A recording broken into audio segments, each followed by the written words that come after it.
What's up, everybody? Welcome to the Dualsport YouTube channel. Tonight I have the Segway X260. Just got it. I have 2 rides on it now. I'm thinking like 15 miles, but I'm going to do some upgrades to it. I have some handguards to put on, also an extended rear fender. I just put these nice CRF 80 foot pegs on. They really helped out, and overall I'm loving this bike so far. But let's get these handguards on, this fender on, see how it looks when we're done. The handguards I got are these universal motorcycle ones. They're aluminum, pretty light, and it's like a imitation carbon fiber. They're plastic. They were cheap. They were off Amazon. But yeah, so something like that. They came with brackets for 1 1/8" and standard size handlebars. Looks like it's going to line up right at the taper here. So I'm thinking it's going to be okay. It looks pretty cool already. Definitely though, if you're doing single track, I highly recommend these. I have them on my Husky 501 Dualsport, and they save you so many times, it's insane. But time to get them on the bike. I'm going to start with this side. What I like to do, I just cut the whole end of the grip off. It's just easier that way for me. But you got to cut this off, and then there's a bolt that actually goes inside the handlebar.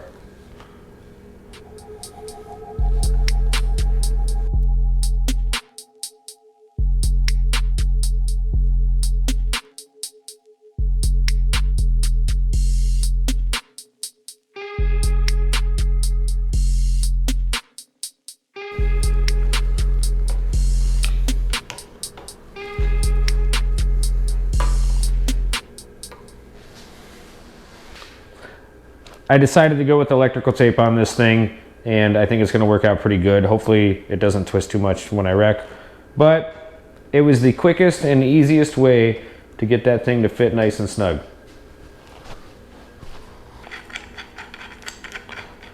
So the easiest way I've found is to get this thing started like so. Put it all together before you push it in there. If you don't, it's kind of hard if the nut pops out off the back, but once you get it kind of set there, then you can go back and tighten it up when you're all done.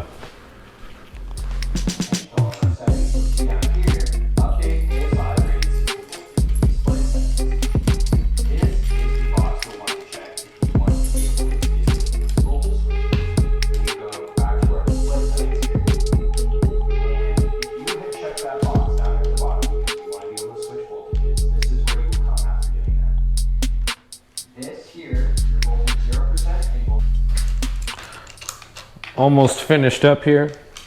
Just got this last clamp to put on. Get everything lined up and tighten it up.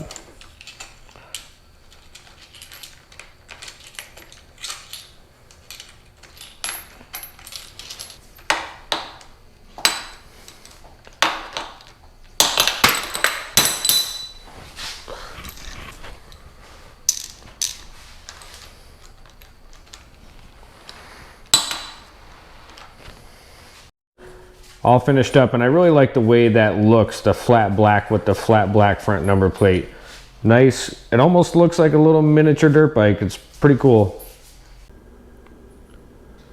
Time to do the fender replacement now. It's kind of a pain. There are 6 of these little plastic pieces here that pop out, little tabs, and then there's 2 10mm bolts underneath here to remove 10mm nuts.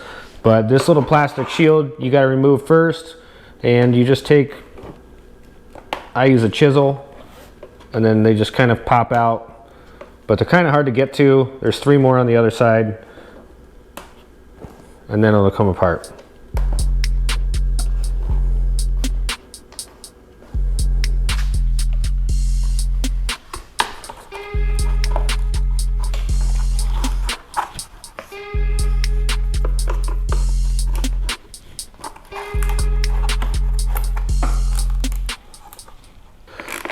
Once the fender area is exposed, I'm just going to remove these 2 10mm nuts, and then the fender is going to unclip.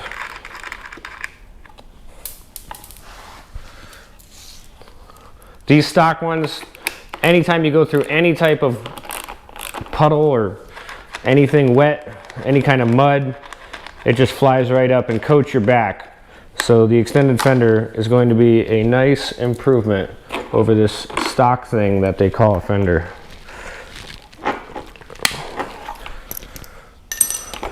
All right, well, let's see. There we go. Still got the plastic on it.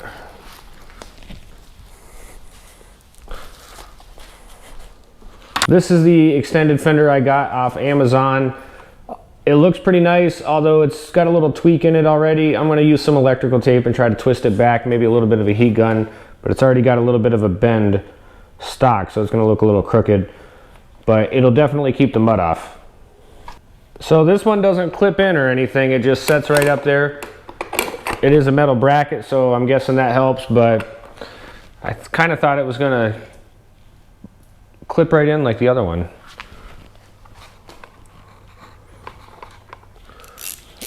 Definitely looks better already. Gonna tighten these up.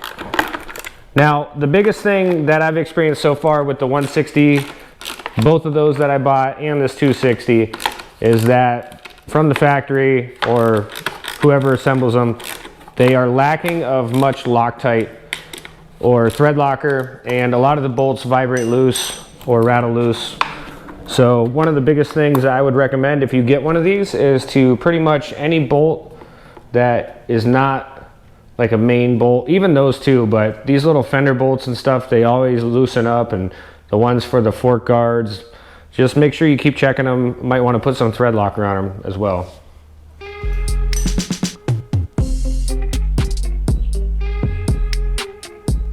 I hope you all enjoyed this video. If you did, make sure you subscribe. I have a ton more X260 content coming out, a few more mods I'm going to do to this thing, and all kinds of places I'm going to take it. Thanks for watching.